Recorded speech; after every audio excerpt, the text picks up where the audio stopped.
Good evening, I'm Lucy Bustamante. Mike is off tonight.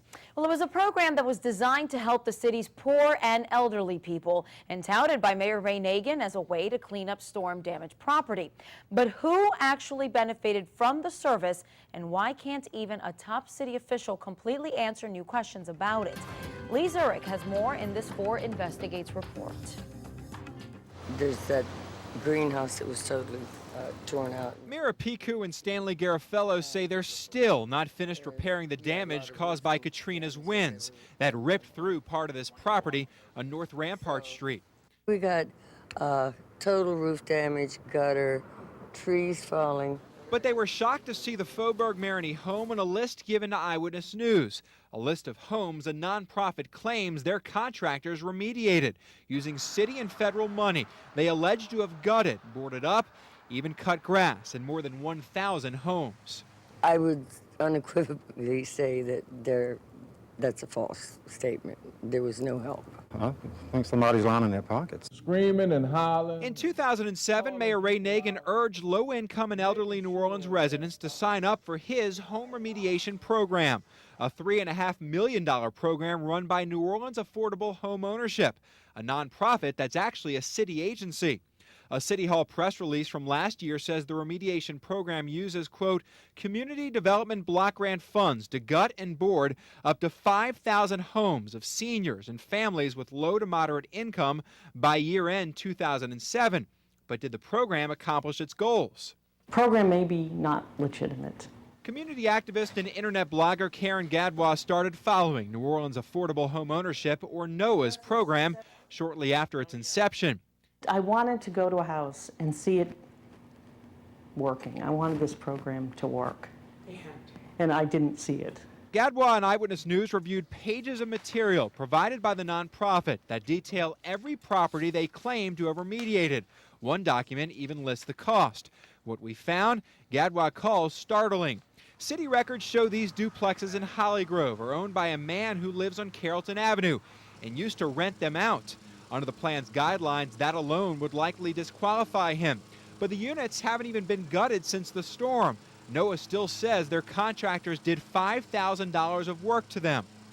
On Jeanette Street, NOAA says they remediated a home in the 8900 block. When we went to find the house, we couldn't. Instead, we found an empty lot.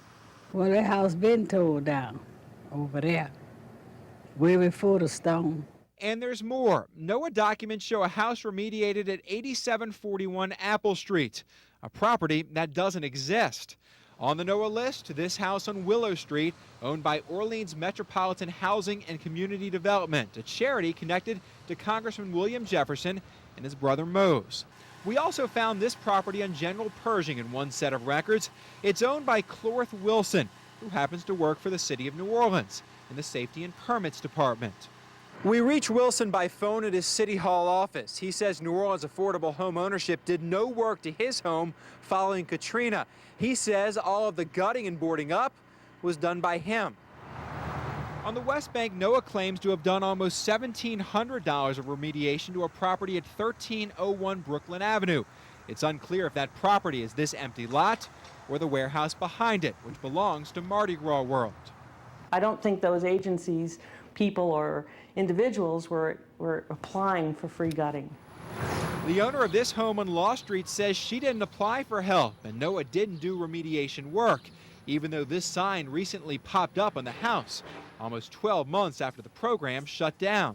I think I've visually reviewed over 100 properties. And how many are working in your mind? 2. So where did the money go, and why do the nonprofit's own records raise so many questions? NOAA's executive director left the agency in late June. Her interim replacement, Tanya Durden, emailed us Friday, declining our request for an interview. How did you think this program ran? Well, this program predated me. Recovery Director Dr. Ed Blakely says he actually shut down the program because it got in the way of the city's code enforcement work. And I think they did a pretty good job of gutting a lot of the housing in the city. Whether their job was absolutely thorough and pristine, I'm not certain of that. Blakely showed us a file that he says NOAA has for every home with before and after pictures and owner-supplied documentation. Blakely says he has started an audit of the program to see if it should be continued, but he can't explain why our research has led to so many questions. Whether the houses you're talking about were gutted by volunteers or by contractors, or the contractor went to the wrong address, I have no way of knowing. That's a good thing because... But Council Housing Committee member James Carter says it appears to warrant some investigating. We want to make sure all of the funding going to this type of program or any other type of program designed to assist residents in improving their homesteads are operating like they're supposed to.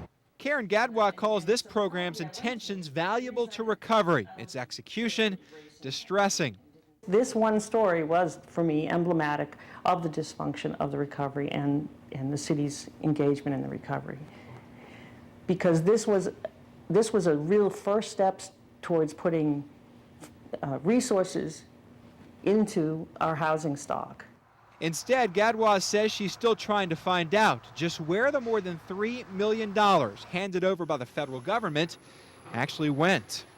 Lee Zurich, Eyewitness News, Night Watch.